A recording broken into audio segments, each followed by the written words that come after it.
Hola chicos, Hola, profe, buenas Buenas tardes. tardes, profe. ¿cómo andan?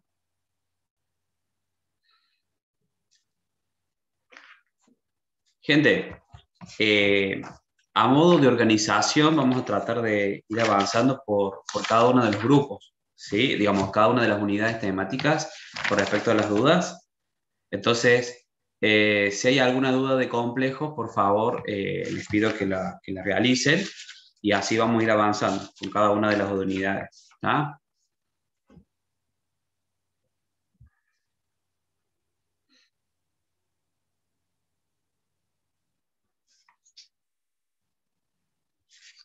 ¿Hay algún tipo de duda de la unidad 4?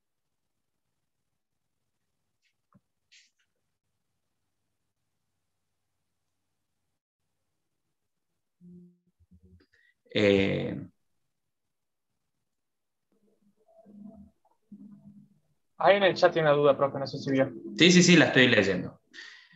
A ver, la idea es que vos puedas visualizar cómo se genera, eh, primero, estamos pensando que si es de alguna manera MERFAC, tiene que ser un compuesto de tipo, tiene que tener una geometría de tipo octaédrica, ¿sí? Tenemos que tener de alguna manera tres ligandos que sean iguales y generalmente los otros no se da cuando tenemos un sistema tetraédrico como tal, porque tenemos que pensar en la generación de una cara, ¿no? Entonces, en este caso, si es de alguna manera, dos de ellos van a estar del mismo lado para que te vaya a generar la cara. Entonces, es medio poco probable que vayas a tener ese tipo de posibilidad. Si no, ahí lo visualizamos.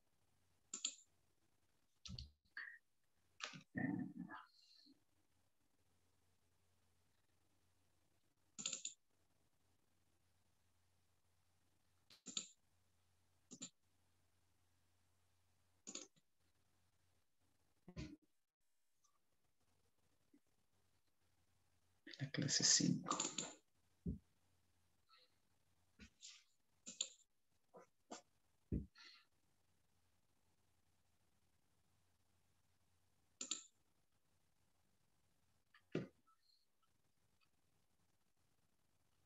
Ahí estoy buscando.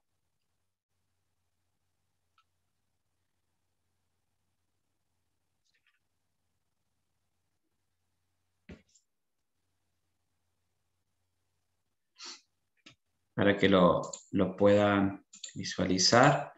Ahí les comparto pantalla.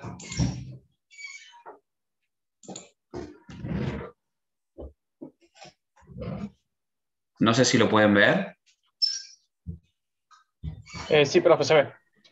Lo que ustedes me están planteando de alguna manera la consulta es un tipo, es un tipo donde tenemos perdón, de sea facial FAC y a su vez sea trans. Recuerden que en esa situación tendrían que estar opuestos, ¿sí? El mismo tipo de alguna manera de ligando. Entonces, de alguna manera en esta situación no lo podemos visualizar, por eso eh, esa situación no la vamos a poder ver, el trans no lo vamos a poder tener cuando tenemos de alguna manera una disposición de tipo FAP. ¿Estamos? ¿Por qué? Porque esto es lo que define la cara como tal. Entonces, si esto me define la cara, para que yo pudiese tener esa situación, no lo podremos visualizar, no podríamos generar la cara, digamos, que se den las dos condiciones, de que sea FAC y a su vez que sea trans, no lo podría lograr porque ¿cómo hacemos? Si yo a este lo posiciona en esta situación, sí o sí uno tiene que estar en los otros de los extremos, no tiene que estar en, si se quiere decir, la parte del plano, en la base, si se quiere decir, de esta bipirámide o de este octaedro. Entonces, si lo posicionamos en esa situación, no vamos a tener la posibilidad de que sea trans. ¿Sí? ¿Se entiende?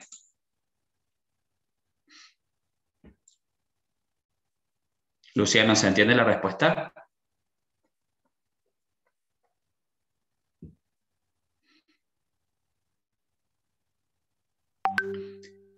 Eh, Generalmente las estructuras de tipo cis-trans, recuerden que cis es con CS, ¿no? Eh, de alguna manera no la podemos pensar para complejos de tipo tetraédricos. En ese caso, no se puede visualizar, pero sí lo podemos plantear para estructuras de tipo octaédricas y también para estructuras de tipo plano cuadrados.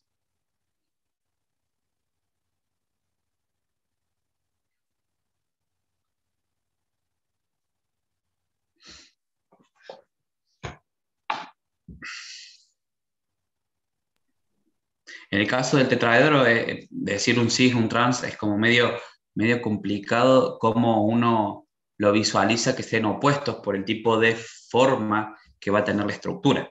Uno puede pensar, están opuestos, pero cuando uno la rota la figura, digamos, el tetraedro, se da cuenta que pueden estar posicionados al mismo lado, o sea que no tiene mucho sentido considerar este tipo de geometría, digamos, de isometría geométrica.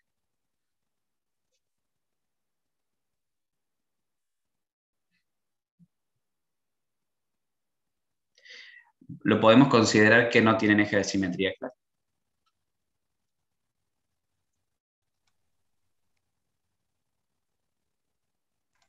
Profe, una duda. Un Sí, compuesto de 5 con configuración de 5 ¿puede generar una transferencia de carga? Una, de 5. sí, Transferencia de carga. sí. No, generalmente no son típicos de la transferencia de carga. Claro, porque en el trabajo práctico laboratorio 2 está el tío ciano ferrato, que es de 5 y dice que tiene color rojo por una transferencia de carga. Por eso me entró la En duda. ese, digamos, en ese caso vas a tener un tipo de transferencia de carga por la intensidad de qué color, pero no son los más frecuentes, ¿sí? Generalmente, sobre todo porque es una particularidad que vos tenés también un poco con el hierro, ¿sí? Entonces, ¿cómo se da la situación para que se dé la posibilidad de que sea transferencia de carga? Tiene que ver un poco más. Nosotros acá hacemos como un poco un relato de qué es lo que podemos esperar, si se quiere decir, en la generalidad, pero después uno tiene que pensar cómo es realmente, digamos, cómo es el complejo, la estructura del complejo, y por ahí va un poquito más allá de lo que uno espera. Por eso generalmente sí le damos la información que para el caso del TPL, ustedes esa intensidad la tienen que referenciar o pensar que es una transferencia de carga, donde en este caso es un D5, pero en la mayoría de los casos no se da con este tipo de situación de número de oxidación del catión que estás considerando, ¿sí? En realidad, número de oxidación y la cantidad de electrones en ese subnivel D.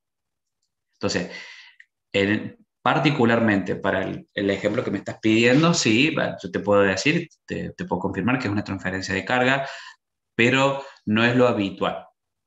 En el eje, digamos, hay que darlo, hay que posicionarlo, hay que presentarlo porque es uno de los complejos más llamativos que tiene el hierro 3, si se quiere decir, y es generalmente lo que uno suele utilizar en el laboratorio o también desde el punto de vista de la práctica profesional cuando quiera hacer identificación rápida de hierro más 3. Entonces, de alguna manera estamos poniendo como un ejemplo medio excepcional, pero lo tenemos que dar porque justamente es algo con lo que ustedes se pueden encontrar.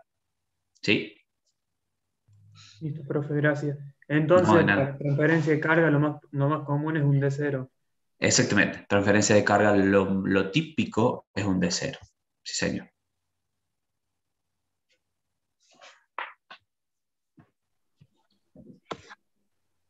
Profe, una consulta. No sé si tiene ahí algo en el chat que responder antes. No, no, no, no. Buenísimo.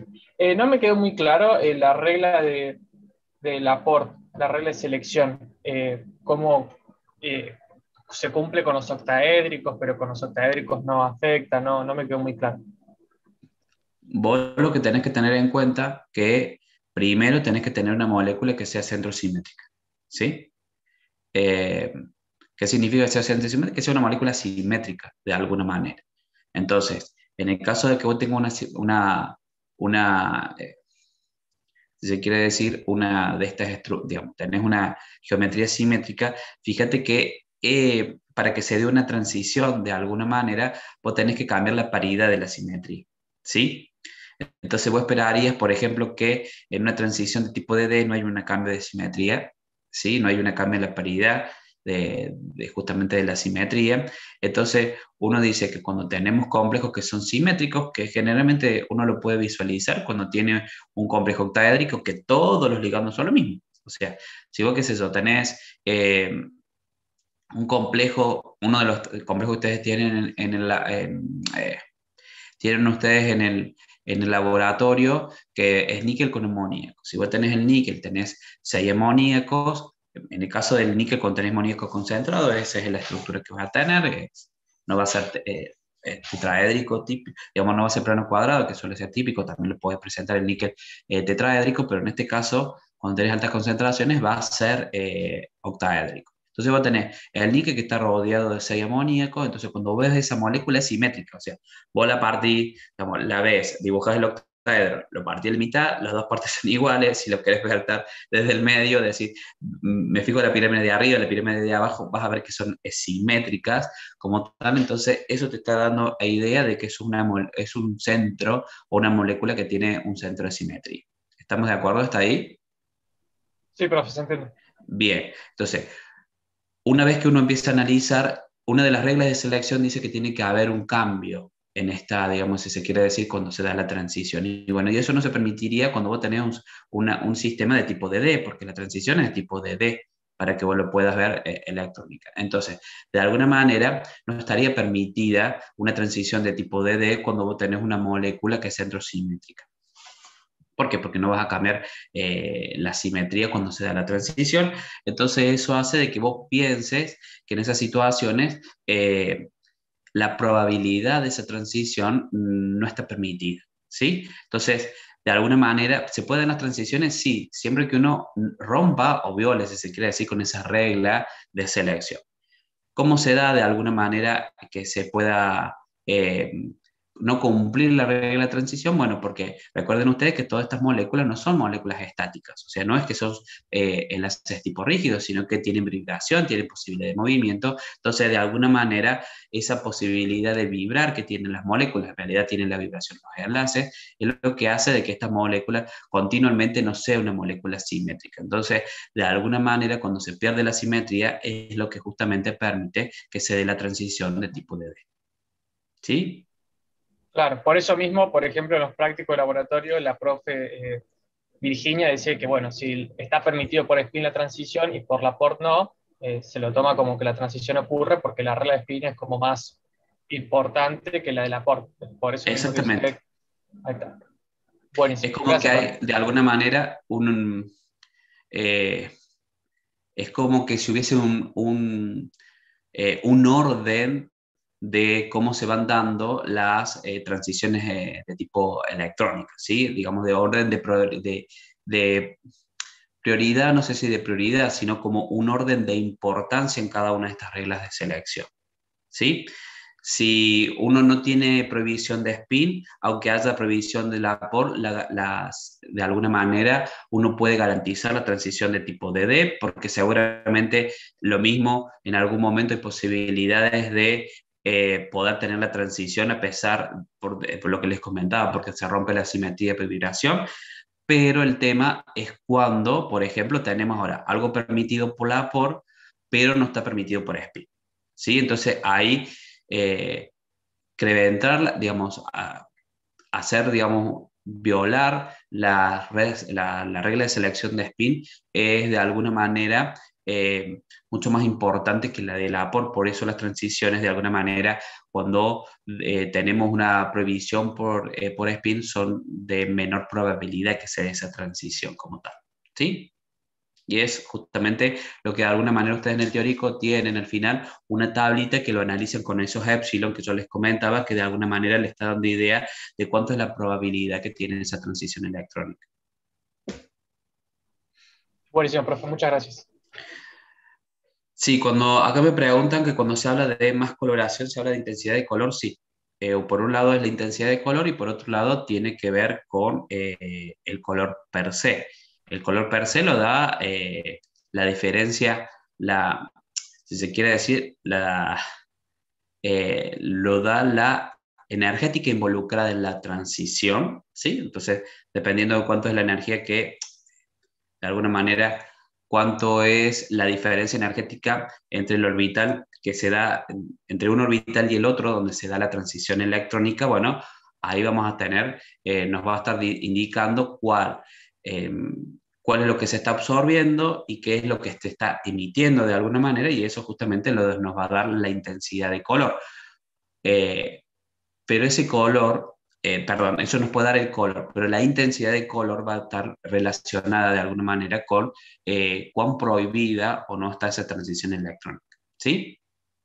Porque bueno, nosotros podemos llegar a tener una muy baja diferencia energética, ¿estamos de acuerdo? Entonces, bajo esa situación, yo podría decir, bueno, si la diferencia energética es tan baja, uno podría esperar una alta probabilidad de transición. Pero bueno, todo va a depender de cómo sea el complejo. Entonces, por un lado, tiene que ver el color, que tiene que ver con el delta o con la energía involucrada en la transición de alguna manera, o sea, digamos, ese fotón asociado, si se quiere decir, a la transición, y por el otro lado tiene que ver con la intensidad, ¿sí? Del Gracias, color profe. La como tal. pregunta en realidad, o sea, era por eso, porque vi un ejercicio que preguntaba, era dos compuestos con el mismo centro metálico, pero distintos ligandos, Ujú, y preguntaba sobre cuál iba a tener mayor coloración. Y en ujú. realidad yo la relación que hice era que si tenía, lo vi en un libro por las dudas, no, creo que no había en la guía uno parecido, No, pero me llama la atención porque es una pregunta de un parcial viejo, por eso. Yo sé que no, ustedes tienen las parciales viejas, así que no se preocupen. No me molesta, así que si va a decir, lo vi en un parcial, está todo bien, ¿eh? No te hagas drama. bueno, era por eso, porque no, o sea, yo pensé llevar la respuesta por el lado de que si son distintos, son distintos ligandos, hay un distinto desdoblamiento y una distinta longitud de onda. Ahí seguramente no te he preguntado cuál tenía más coloración o si no está mal de alguna manera formulada la pregunta. En realidad te va a decir seguramente por qué la diferencia de color, no de intensidad de color.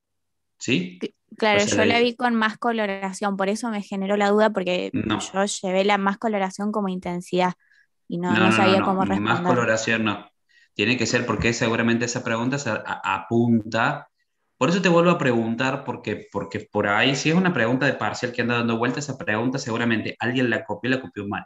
¿Sí? Entonces, en este caso es, ¿por qué la diferencia de color? Porque una cosa es la coloración y por otro lado, más coloración como vos lo estás planteando, y por otro lado decir qué color tienen. Sí, si vos tenés de alguna manera el mismo centro metálico, el mismo catión central y tenés ligandos diferentes, dependiendo de cuál sea la característica de ese ligando, la fortaleza del mismo, vas a poder llegar a tener de alguna manera distintos tipos de colores. ¿Sí?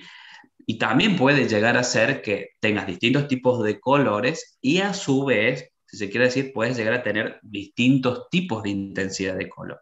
Pueden estar en la misma pregunta las dos situaciones. ¿Estamos de acuerdo? ¿Por qué? Porque si tenés de alguna manera la posibilidad de que, por ejemplo, por darte un ejemplo, si vos tenés un D8, en el caso de un D8, vos podés tener distintas coloraciones, ¿sí? Distintos, digamos, si se quiere decir, distintos colores, pero las intensidades seguramente van a ser muy parecidas, chicos. ¿Por qué? Porque en el caso de un D8, digamos, las prohibiciones de spin están marcadas, están dadas las prohibiciones de spin, en ese caso. En la mayoría de los casos, es muy posible que vos tengas un tipo de prohibición de spin, ¿está? Entonces, bueno, eso por ahí uno tiene que tenerlo un poco en cuenta. ¿Está? Para que ustedes lo puedan llegar a analizar. Profe, una consulta. Espera, Rafa, no sé, Milagro, si queda aclarada la duda.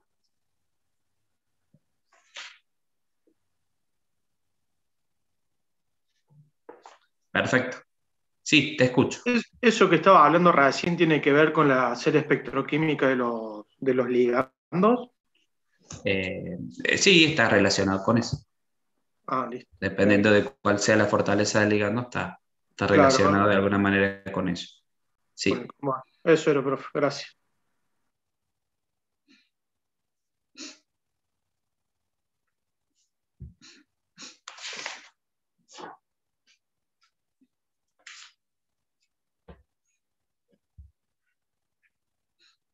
¿Alguna otra duda de la unidad 4.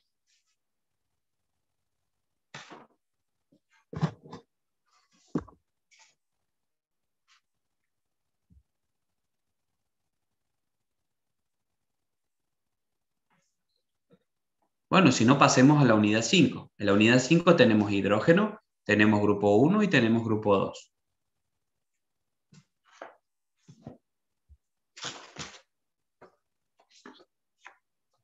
¿Alguna duda? Yo, profe, tengo una duda en un ejercicio práctico que pide de hidrógeno, que pide que clasifiquemos los siguientes compuestos de hidrógeno. Y el compuesto es paladio hidrógeno 0,9 y no sabía cómo clasificarlo, porque no lo había visto en realidad. Bien, en el caso de la clasificación, si vos te fijas, eso sería uno de los, digamos, sería como un hidruro de tipo intersticial, ¿sí? O lo podrías llamar también como un hidruro, mira, acá lo podemos ver, ahí te lo planteamos para que lo puedas ver.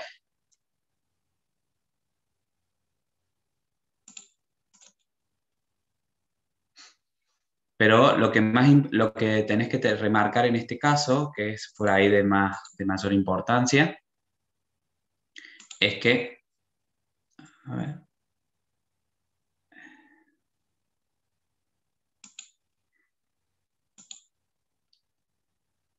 lo que más tenés que valorizar ahora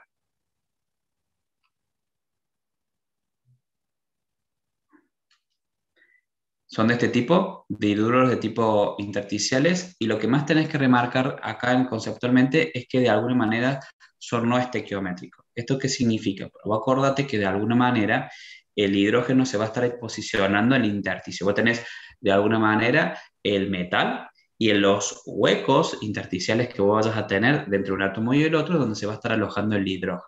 Entonces, en estos casos lo que ocurre es que cuando uno analiza la estequiometría o la relación, en realidad, porque en este caso es una relación de cuántos átomos tenés vos del metal y cuántos átomos vos tenés de alguna manera del hidrógeno, no llegás a tener, por cada átomo de paladio no tenés un átomo de hidrógeno. Si uno lo quiere poner en otros términos, vos podrías llegar a decir que cada 10 átomos de paladio vas a tener 9 átomos de hidrógeno. Eso es lo que te está indicando este tipo de relación. O sea, es lo que se conoce como un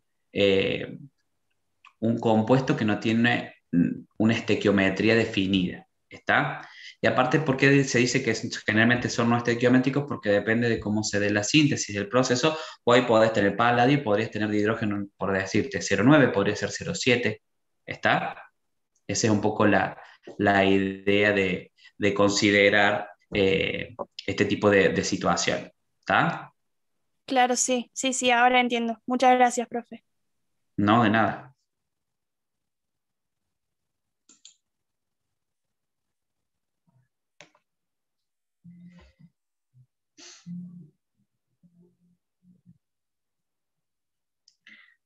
Acá me están preguntando de cómo varía la solubilidad del grupo 1 y el grupo 2. Es muy importante a ello aclarar con qué lo estamos analizando, ¿sí? La solubilidad de qué elemento del grupo 1 y qué grupo 2. Porque seguramente va a ser una sal, y en el caso de la sal tendríamos que hacer un análisis, si se quiere decir, de cuál es la sal, o digamos, de cuál es el compuesto que estoy analizando. Porque de alguna manera, bien, hidróxidos. Grupo 1, todos los hidróxidos son solubles, ¿sí? Y en el caso del hidróxido, en el grupo 2, lo que uno tiene que hacer es hacer un análisis de lo que nosotros estuvimos considerando. Para el grupo 1, de alguna manera, las dos contribuciones más importantes, que son el delta H de hidratación y la energía reticular, de alguna manera son las dos. La energía reticular no es muy alta, de alguna manera, porque es 1 y 1, las cargas son 1 y 1, y si se quiere decir la energía de hidratación puede compensar fácilmente esa energía reticular, por lo tanto uno puede esperar que todos sean solubles. Generalmente es una de las características también, si ustedes se recuerdan, de que la mayoría de aquellos compuestos que de alguna manera son insolubles con otro tipo de metales, con los de metales alcalinos son solubles. Y bueno, generalmente lo que gana la puja es la baja energía reticular que tiene. En el caso del grupo 2, obviamente que siempre considerando factores entálpicos, ¿no? De solubilización, no considerando entrópicos que podrían hacer de alguna manera como tal. En el caso del hidróxido de litio, es soluble, pero no tan marcadamente como los otros, ¿sí? ¿Por qué? Porque ese es el que va a tener de alguna manera la mayor energía reticular de todo el grupo, pero lo mismo es soluble, ¿sí? Es marcadamente, digamos, tiene una marcada solubilidad. Y con respecto al grupo 2, lo que uno tiene que considerar es cómo es la tendencia a solubilidad, y ahí tenemos que echarle un poquito el ojo a qué pasa con la energía reticular, porque la hidratación no es de demasiado peso para explicar la solubilidad, como sí lo es la energía reticular. Bueno, en el caso del grupo 1, el grupo 2, obviamente que siempre de alguna manera nosotros estamos dejando de lado el berilio por el comportamiento que tiene, que no tiene un comportamiento tan marcado como lo es las otras especies. Ustedes lo que tienen que tener en cuenta ahí es que a medida que uno va bajando en el grupo, la energía reticular va aumentando, perdón, va disminuyendo, porque aumenta la distancia, y si la energía reticular va disminuyendo, uno espera que la solubilidad, en este caso, se esté favoreciendo. Por eso el hidróxido de magnesio uno lo puede encontrar precipitado, y el hidróxido de bario se solubiliza, es soluble como tal. ¿Sí? Celeste, no sé si respondo a tu pregunta.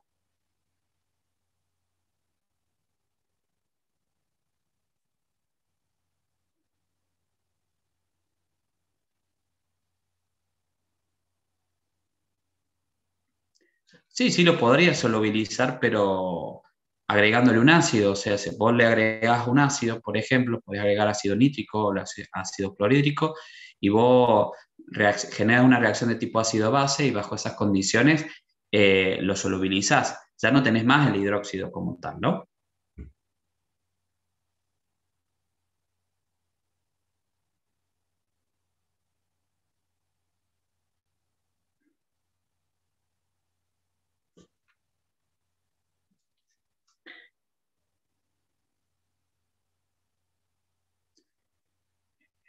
A ver, vamos.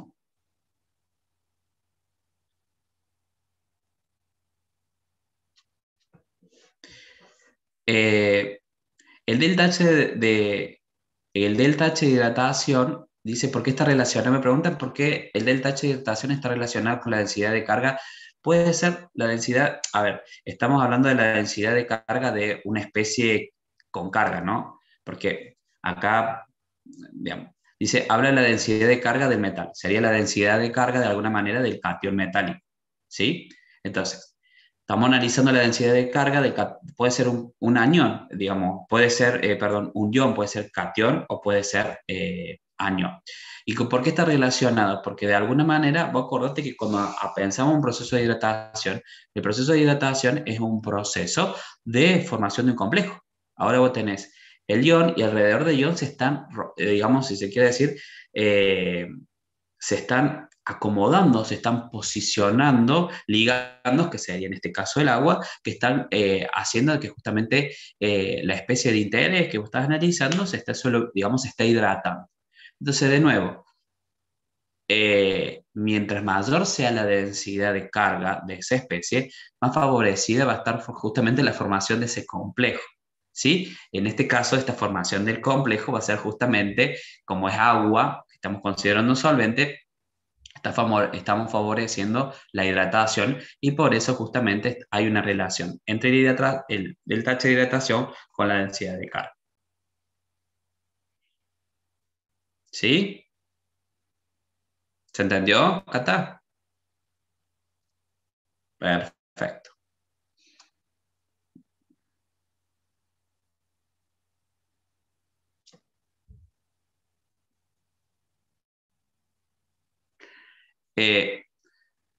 Lucía, esta pregunta es, a ver.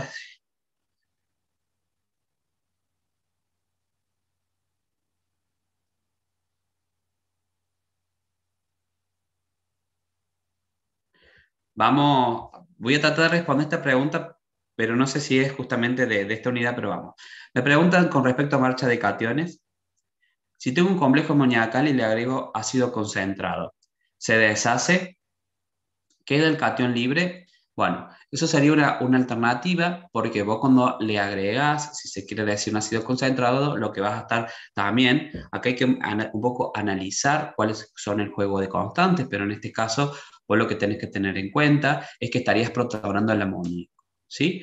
Si, es como que ahora hay una competencia o dos reacciones paralelas, por un lado el complejo formado y por otro lado ahora la protonación del amoníaco. Generalmente lo que suele ocurrir es que acá va a tener que ver un poco, por eso no es una pregunta tan trivial o una respuesta tan trivial, porque todo va a depender de cómo sea la constante de formación de ese complejo. Si la constante de formación del complejo no es tan grande, de alguna manera vos vas a poder protonar el amoníaco y en ese caso se deshace el complejo, ¿sí? Entonces todo va a depender de alguna manera de qué tipo de acomplejante estemos, digamos, o mejor dicho, de qué complejo estemos analizando, ¿sí? Cuál es el catión central y también cuál, digamos, ya sabemos que es amoníaco, pero dependiendo de cómo sea la condición, eso va a tener una situación, vamos a tener una situación u otra. Pensándolo sacando esa base más de formación o la dinámica propiamente del complejo, uno si llegase a protonar el amoníaco, sí se está rompiendo el complejo, ¿sí? ¿Por qué? Porque ahora vos tendrías amonio en tu sistema, ¿sí? Como tal. Y después me pregunta si todos los complejos con OH son incoloros. Depende. Van a ser incoloros todos aquellos donde vos de alguna manera eh, no tengas un tipo de transición que te permite de alguna manera generar la coloración de la solución, ¿sí? Lo que pasa es que la mayoría que nosotros hemos analizado, sobre todo que van a formar complejos como el zincato, como el aluminato, como el plumbato, bueno, todos ellos en este caso sí se dan que son incoloros. Pero vos podrías llegar a tener coloración por, digamos, con algún otro tipo, porque solamente nosotros estamos analizando algunas partes de la tabla periódica y del bloque D estamos analizando muy puntualmente también primera serie y algunos casos de, bueno, de, si se quiere decir, el grupo 3, el grupo 11, el grupo 12, ciertas particularidades, si se quiere decir. No podemos hacer una aseveración completa para todos los otros, de la tabla, para todos los otros elementos y los cationes, si se quiere decir, de la tabla periódica.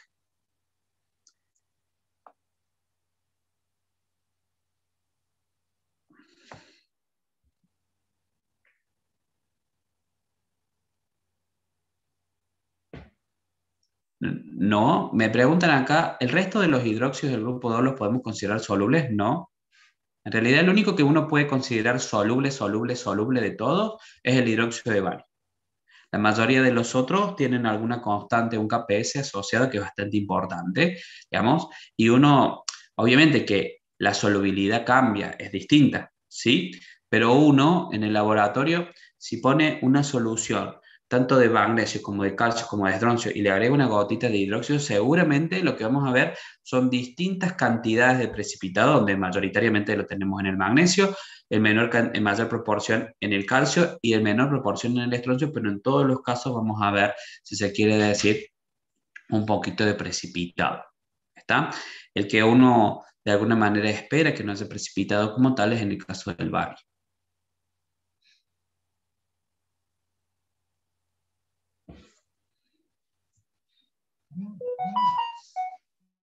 No, la estabilidad no tiene nada que ver con la solubilidad, son dos procesos totalmente distintos. La estabilidad térmica es la descomposición de una, digamos, hablando de esta estabilidad térmica de cualquier compuesto, lo que uno, generalmente podríamos pensar en un elemento que le pasa a un elemento cuando uno lo calienta. Lo que pasa es que un elemento cuando uno lo calienta, de alguna manera seguramente vamos a llevar a generar distintas transiciones de fase. Está sólido, pasa a líquido, gaseoso y en algún momento puede llegar a tener algún tipo de proceso si no está combinado con aire. Pero en el caso de la estabilidad térmica es cómo responde.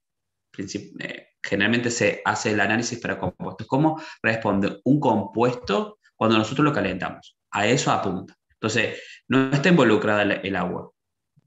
Luciano. No hay agua en el proceso de estabilidad térmica. La estabilidad térmica lo que estamos haciendo es calentar un compuesto, no lo estamos solubilizando. ¿Está? Entonces, después ahí dice, o sea que mientras más estables, podría llegar a haber un tipo de analogía o vos podrías llegar a pensar en una situación de esas, ¿sí? Y ahí hay como una pequeña relación, pero no tiene que ver conceptualmente con que si uno más estable termodinámicamente va a ser menos soluble, porque los dos procesos son totalmente distintos, ¿sí? Por un lado lo que vos estás haciendo, le aplicas calor y por el otro lado le estás poniendo en agua, ¿sí?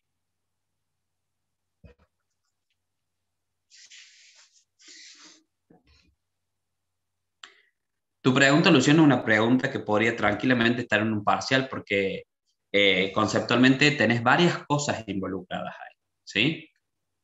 La voy a tener en cuenta para alguna otra instancia, bastante interesante.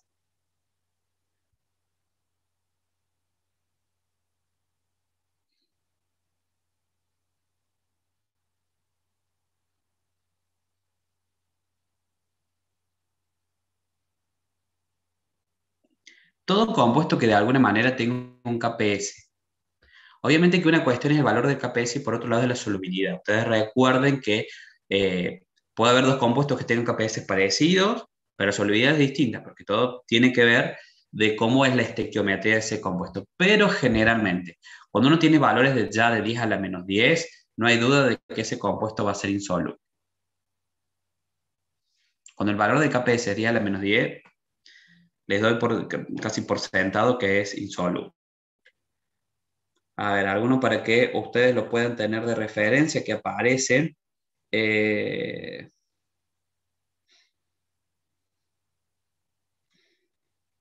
Acá justo estoy viendo la tabla de KPS porque nosotros lo hemos analizado. Eh, ti, ti, ti, ti, ti, ti.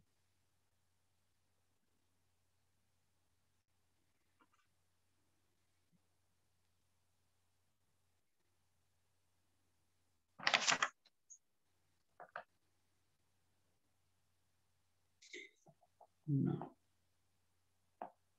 Fíjense, algo para que ustedes lo tengan en cuenta. El sulfato de bario es 10 a la menos 10, o sea, no hay duda de que es soluble. Y fíjense que aparece también el hidróxido de bario. Ustedes lo tienen, si se quiere decir de alguna manera.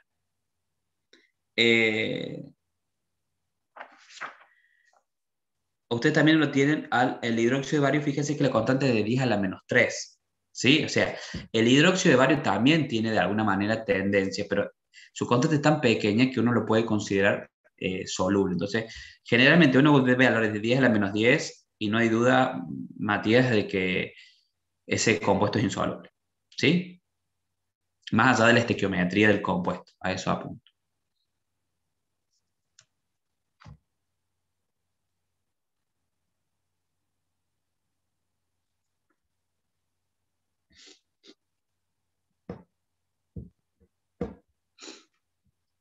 Profe, Sí. Usted, justamente hablando del tema, en una de las clases de este tema, mostró un cuadro, digamos, de solubilidad, un gráfico, perdón, un gráfico de solubilidad, digamos, se podría directamente verlo desde ahí o por ahí quisiera que demos otra explicación, digamos, por la KPS, por un lado, quizás. Porque yo por ahí, digamos, yo lo he estudiado, digamos, o por ahí viendo el gráfico yo puedo decir, qué sé yo, el hidróxido de bario es más soluble, ¿no? Si nosotros hablamos de los hidróxidos, si ustedes están pensando en hidróxidos de grupo 1 y grupo 2, digamos, grupo 2 principalmente, grupo 1 ya los han analizado recién, pero si uno hace la comparación, siempre nosotros le vamos a estar pidiendo que den un razonamiento desde el punto termodinámico.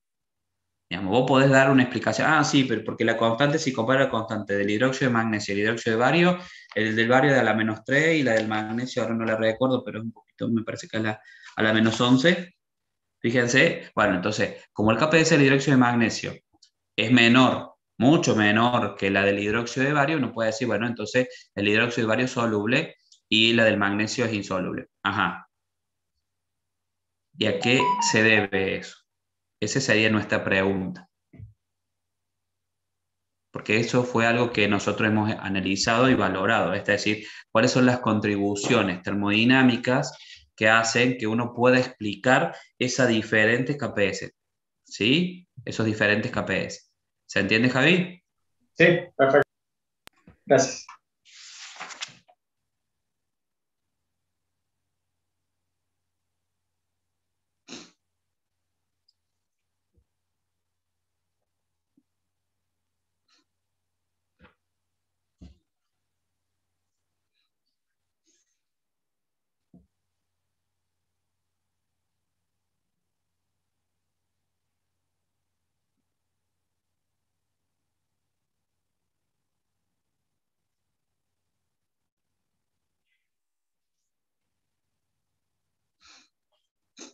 Entonces, ¿tenemos alguna otra duda de estos grupos? Si no, pasamos ya a la unidad, pasamos a la unidad 6. Disculpe, profe. No, yo nomás quería hacerle una pregunta muy pequeña, disculpe si es una pregunta tonta. Digamos, había leído que en el grupo 2 los radios atómicos eran menores que los del grupo 1 y bueno, leí que se debía a la energía de ionización, puede ser, pero no me había quedado muy claro, no sé si me lo podría como aclarar, sería, No, disculpe, la molestia. Tommy, ¿es cosa, set efectivo o te vas moviendo en el periodo?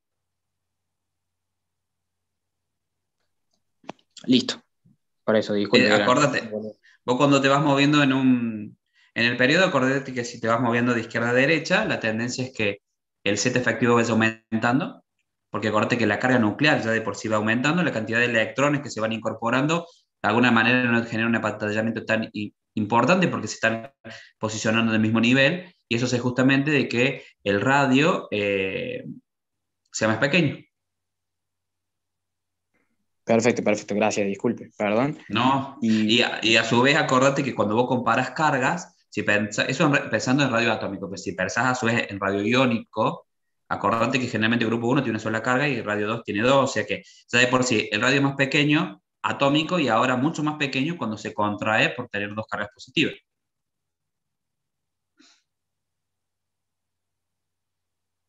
Perfecto, perfecto. Muchas gracias. No, de nada. Y después, si no es molesto, le quería preguntar, también había visto un ejercicio ahí en la guía que me pedía ver, digamos, la acidez con respecto al dióxido de carbono y el óxido de estaño. Ahí tenía claro, bueno, que el dióxido de carbono era, bueno, un ácido débil, ácido Lewis muy débil, y a mí me queda un poco de duda ahí en el estaño, porque ahí viendo en un libro decía que tenía un par de electrones libres, entonces se me confundió ahí, digamos, cómo podría verlo en ese caso, siendo que el estaño es como creo que un metal pobre sería sí, un metal pobre. Vamos a sintonizarnos, porque esto por ahí la pregunta es un poco más, más directa, si se quiere decir. Nos situamos en un grupo y a medida que estás en el grupo 14, estamos en el grupo, sí, estamos en el 14, a medida que vas bajando, ¿qué va pasando con el comportamiento metálico? ¿Aumenta o disminuye?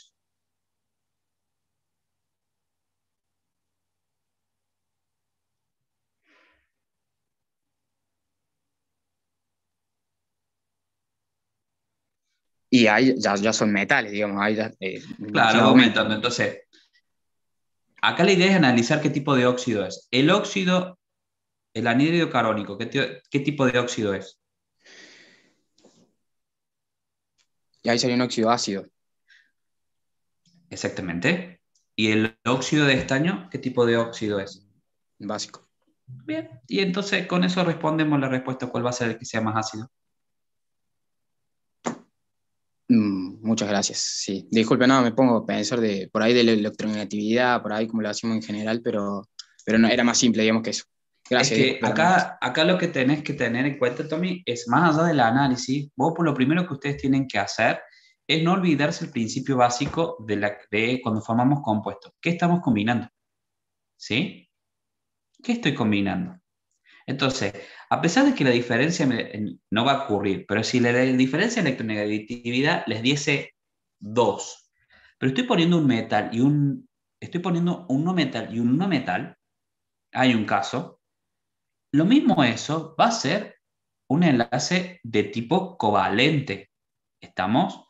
Entonces, si yo ahora estoy mezclando un metal con un no metal, tengo que pensar, si es un óxido, ¿qué tipo de óxido esperaría? Bueno, o puede llegar a ser, más vale, un óxido básico, o puede tener comportamiento anfotérico, que es un poco el caso que tenemos del estaño, pero más allá de eso, lo más importante a referenciar es que al acentuarse el carácter metálico del estaño, cuando bajo en el grupo, o mejor dicho, si hago el análisis del grupo, al acentuarse las características, las propiedades metálicas bajar el grupo, es de esperar que el que tenga mayor comportamiento ácido sea el dióxido de carbono con respecto al óxido de estaño. Entonces, eh, traten siempre de tener en cuenta ese tipo de cosas que les va a ayudar. Visualizar qué tipo de compuesto tengo. ¿Sí? Gracias, profe, disculpe. No, no tengo que disculparte nada, digamos. Bienvenida a la pregunta, si puede aclarar el panorama para lo que lo considere. Gente, ¿qué otra duda tiene?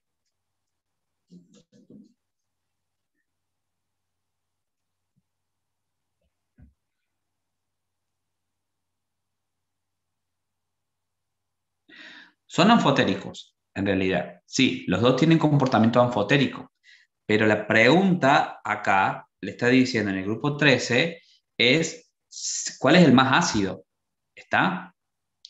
O de alguna manera, ¿cuál es el más básico? Entonces, cuando yo voy analizando en el grupo, a medida que voy bajando en un grupo, voy teniendo un comportamiento ácido, anfotérico y básico, si se quiere decir. Bueno, pero lo mismo, el carácter ácido se va perdiendo y se va acentuando el carácter básico. ¿Pasaré por la transición? Sí. Bueno, en este caso, en el caso del estaño de plomo, es como que uno pasa por esa transición y tiene comportamiento también anfotérico. ¿Está? Pero lo primero que ustedes tienen que tratar de visualizar que no va a tener comportamiento ácido el óxido de estaño. Bueno, el óxido de estanoso en este caso.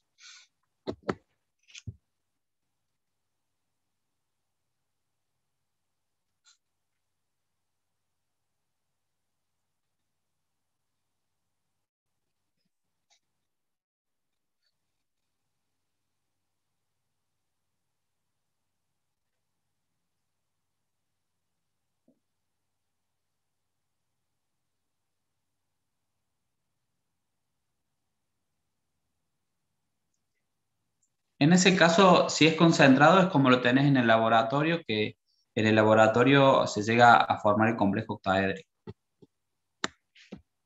Me preguntan qué pasa si pongo níquel más 2 y le agrego amonía. Concentrado. Si lo ponen con un campo de tipo octetra, digamos, con un número de coordinación 4 o con un número de oxidación, con un número de coordinación 6. En un número de coordinación 6 es válido. Si ustedes lo pusieron como 4, como nosotros no vimos, vimos algunas generalidades del número de coordinación, si ustedes pusiesen 4, pusiesen 6, no es algo que nosotros le marcaríamos como un error como tal. Quizás se lo señalamos, pero no sería algo que tiene alguna incidencia en el puntaje de la pregunta.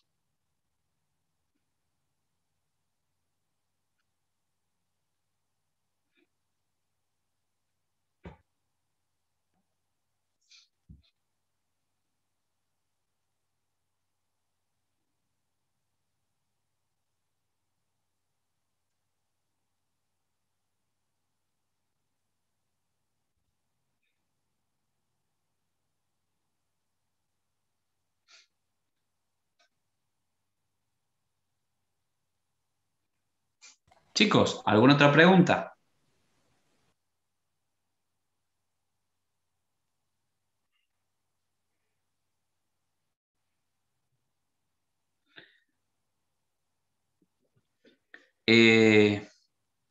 Acá me preguntan si en las marchas catiónicas, si solo se puede acidificar el medio agregando ácido nítrico o puede oxidar algún catión.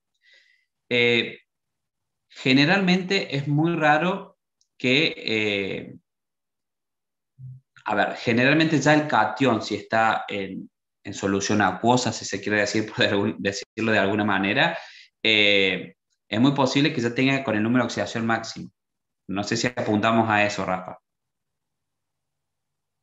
pero de alguna manera, para que vos lo vayas tenga ese, o mejor, redondeemos el concepto para que te quede, ¿cuándo va a tener de alguna manera esta posibilidad de pasivante o de agente oxidante como tal? Es cuando está muy concentrado el ácido nítrico, ¿sí?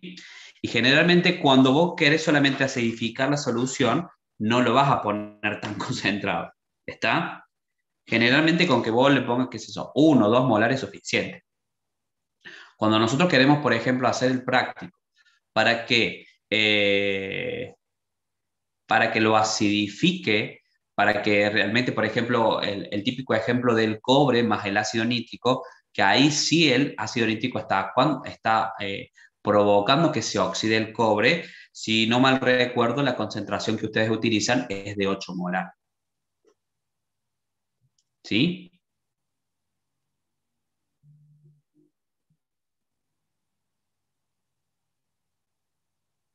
¿A qué? No entiendo la pregunta. ¿Me escucho, Dice, profe? sí, ahora sí te escucho. No, porque el amoníaco, dependiendo de la concentración, es fuente de oxidrilo y es un ligante. Y en el ácido nítrico, dependiendo de la concentración, o agrega protones o es agente oxidante. Claro, sí, pero Sí, ahora que lo digo, entiendo la duda. Gracias, claro, porque digo, no entendía, digo, sería como el amoníaco, ¿en qué sentido? Ya está. Digamos, estás apuntando a digamos, una situación dual, a un comportamiento dependiendo de la concentración, va a tener uno u otro. Efectivamente, ahí está. Ahora entiendo.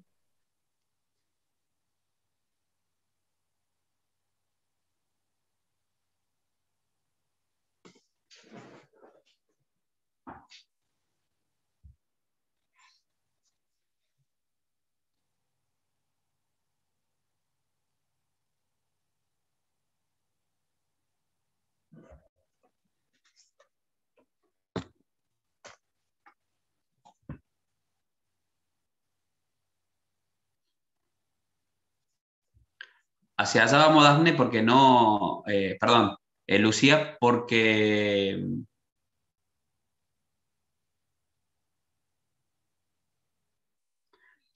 es la marcha del práctico.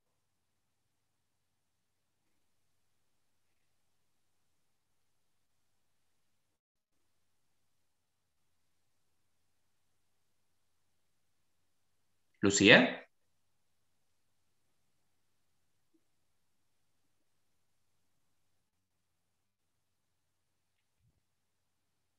Pero a ver, lo buscamos porque o es la que di yo o es la realidad la del práctico. Espérame un segundo.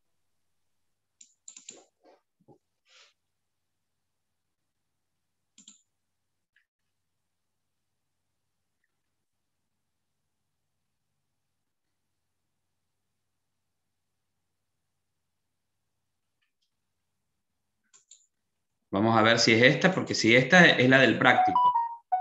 Pero lo charlamos lo mismo, no hay problema. ¿Es esta?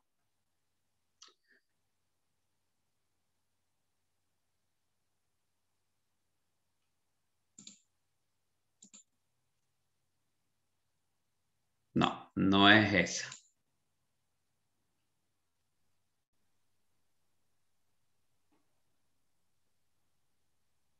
¿Esta?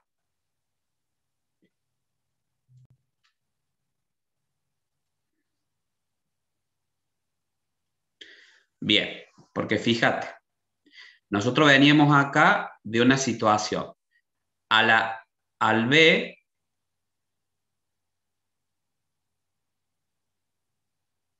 le agregamos amoníaco, ¿sí?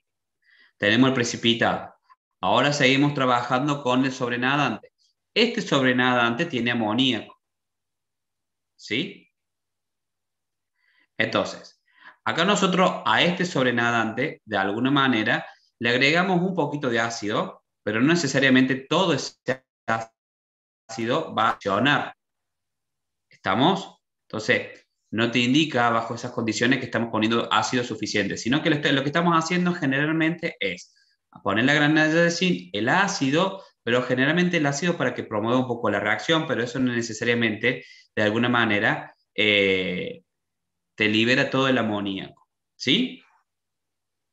Y en este caso, este sobrenadante seguramente va a tener algo de amoníaco y ese amoníaco sigue siendo una fuente de oxidrilos. ¿Estamos? Entonces, en este caso, cuando vos pones el agua oxigenada, lo que vos tenés acá en el medio con agua oxigenada te va a permitir de alguna manera generar el cromato como tal. ¿Sí?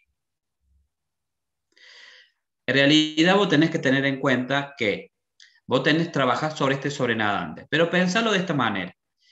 Pensemos que pusiste todo esto para que se acidifique todo el medio, ¿sí? O sea que ya no tenés más, no tenés más amoníaco. ¿Lo podemos pensar desde ese punto de vista? Sí. Seguramente no estaría ocurriendo eso, pero pensarlo desde ese punto de vista porque como no está delimitado acá como el operatorio y tampoco concentraciones, lo podemos pensar de esa manera. Entonces, si nosotros pusiésemos ácido clorhídrico para que de alguna manera cambiáramos el medio, lo acidificáramos y ahora ya no tendríamos amoníaco, sino que tenemos todo amonio, vos acá en tu sobrenadante vas a seguir teniendo el cromo. Entonces ahora el cromo ya lo vas a poder también oxidar, si se quiere decir, con ácido, perdón, con el peróxido, pero en este caso no vas a obtener cromato como producto, sino que vas a estar obteniendo dicromato. ¿Sí?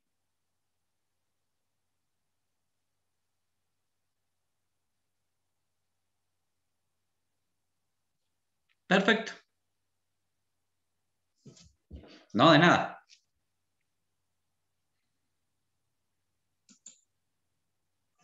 Profe, Profe, ¿podría hacer una consulta rápida de ese mismo Power? Sí,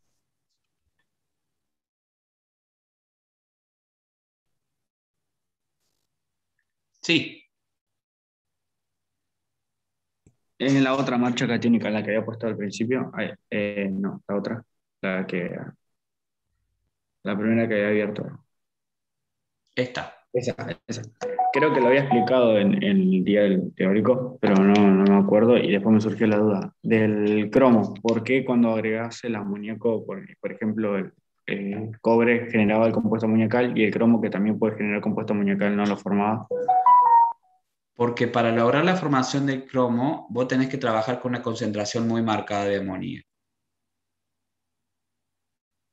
Para lograr la formación del complejo amoníacal. Este está mucho más favorecido que este, en constante de formación. Bien, muchas gracias. Entonces podemos hacer eso de agregar amoníaco, pero no lo suficiente como para poder separarlo. Al que el cobre genere el... Sí, sí, podés lograrlo de alguna manera. Nosotros tratamos de evitar ese tipo de situaciones para que no Bueno, se genere algún tipo de confusión, porque, digamos, ustedes tienen en las tablas los valores constantes de formación, pero nosotros no hemos trabajado mucho con eso, ¿sí? Pero sí, se podría lograr. Más en la práctica muchas veces se hace eso.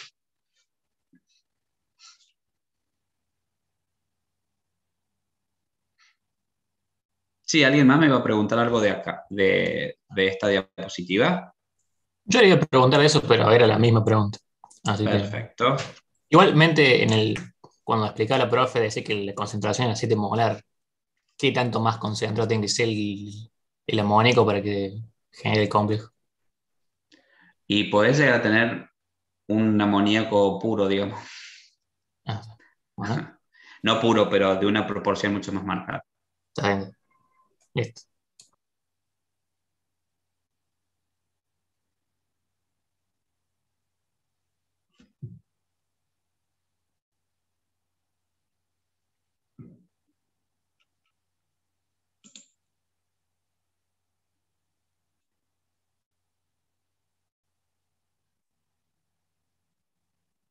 Sí, la plata precipita como hidróxido de plata.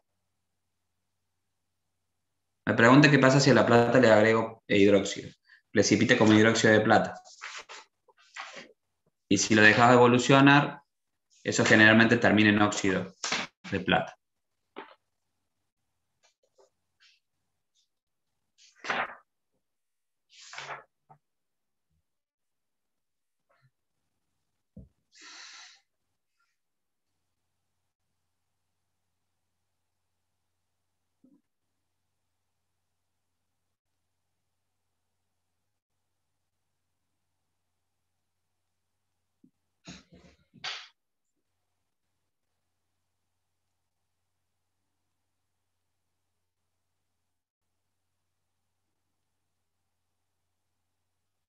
No, me preguntas si el efecto de la marcha tienen que indicar el óxido. No, podés indicar el hidróxido.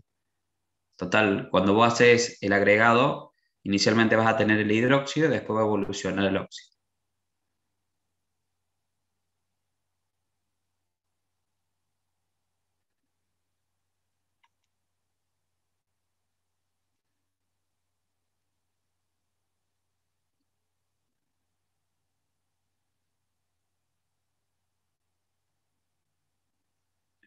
No, los colores no, pero lo que se ha visualizado de alguna manera en los prácticos, nosotros no le pedimos todo, cada color, pero por lo menos tener una idea. Ustedes ya más o menos manejan que en el caso del cobre, las coloraciones que tenemos frecuentemente son celestes, del celeste al azul. En el caso del níquel, las coloraciones, la mayoría son verdosas, dependiendo del tipo de complejo, pero ustedes tuvieron un práctico donde ven distintos tipos de complejos de níquel, digamos.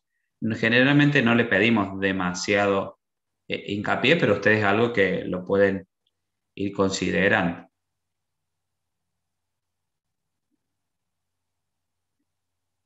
Antes de que memoricen un color, prefiero que ustedes sepan si tienen precipitado o no, ¿está? O sea, cuando uno tiene que tomar la decisión de estoy jugando o no con el tiempo, me tengo que memorizar un color o no, no traten de memorizar un color, traten de utilizar los, los sentidos que ya ustedes ya saben, digamos, o tener los sentidos en el sentido, tener en mente aquellos que ustedes ya manejen, a eso apunta.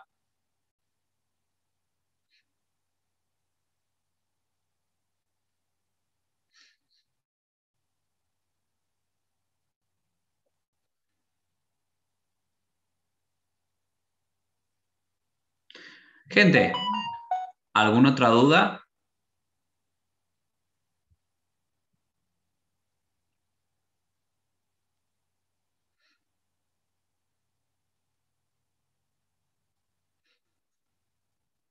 Bueno, si no tienen ninguna otra duda, les agradezco la presencia. Mañana nos estaremos viendo entonces a las 18 horas, ahí donde vamos a dar inicio, si se quiere decir, a la parte de verificación de identidad y después para empezar con el examen, con el parcial de... Profe, una consulta rápida sobre el parcial de mañana. ¿Vamos a estar todos al mismo Zoom o van a ser grupitos y nos van a subir la lista después de quién va a cada grupo? ¿Vos, Santi, te fijaste en el aula virtual? Eh, no, un poquito rápido antes de entrar a la clase, por eso, disculpe. ¿Y qué parte rápida viste? Si había clase de consulta hoy o no. Y Ahí después leo de la bien. clase de consulta hay como unos cartelitos. Ahí está. Gracias, profe. Ahí me fijo bien. Disculpe. No, a ver, simple, se maneja de la misma forma que el primer parcial, ¿sí? Van a entrar, van a tener el segundo parcial, van a tener el mismo grupo que estuvieron la vez pasada. Ahí está. Buenísimo. Gracias, profe. No, de nada. Muchas gracias por el paso. No, gracias a ustedes.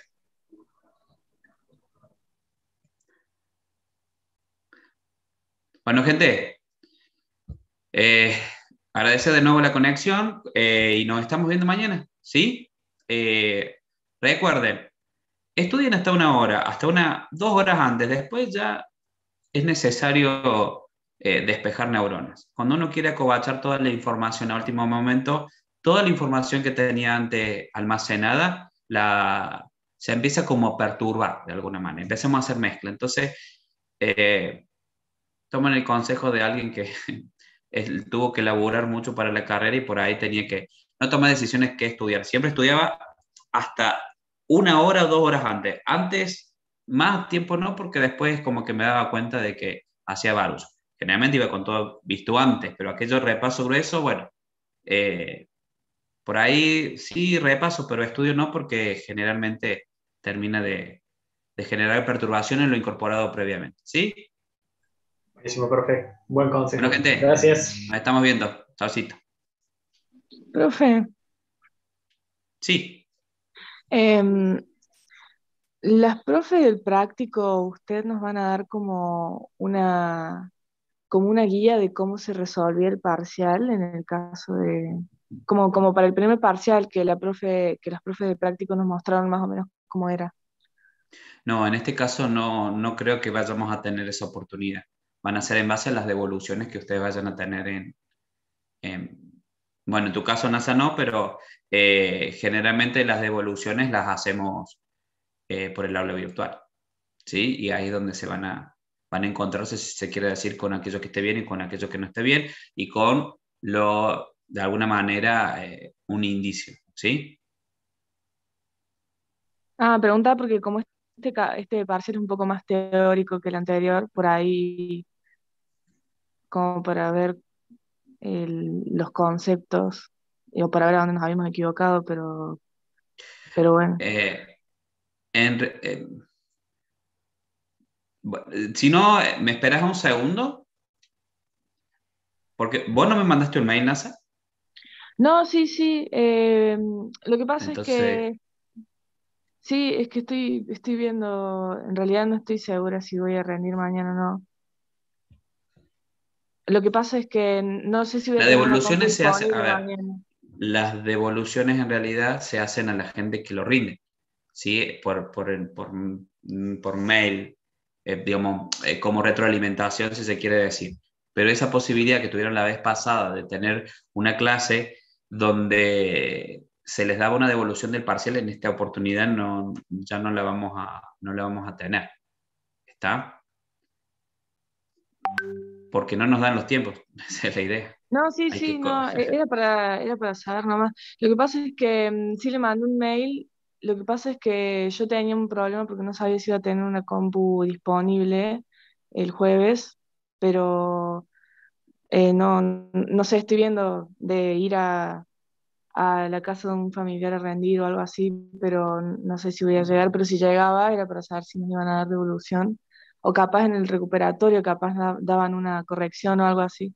Es Porque que, a ver, nosotros creo que somos una cátedra donde si hay algo que le damos a ustedes devolución, entonces se les da la devolución del parcial, se los dio de forma, y a su vez, vos en tu caso no tuviste la oportunidad, pero que tuvieron la oportunidad de la retroalimentación, creo que somos bastante detallistas con la corrección y con lo que devolvemos.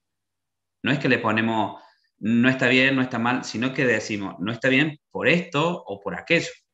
Si ya no contestó, bueno, es otra situación, pero generalmente tratamos de ser eh, bastante detallistas a la hora de darles las correcciones a ustedes. sí, sí, el año ¿Sí? pasado habían subido unos PDFs con la corrección de cada ejercicio, eso había estado bueno. Y este año pasó más o menos lo mismo, ¿no? Digamos, solamente que por el aula virtual.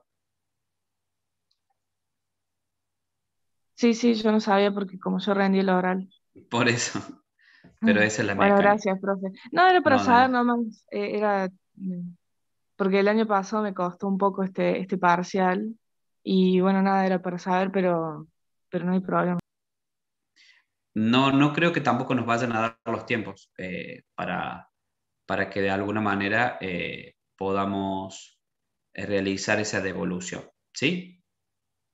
Si hay tiempo, seguramente que estará esa opción, pero si no, bueno, para esta vez se lo deberemos. Van a tener que analizar la retroalimentación que nosotros les demos cuando les subamos las notas, pero ustedes pueden visualizar las calificaciones, ¿sí?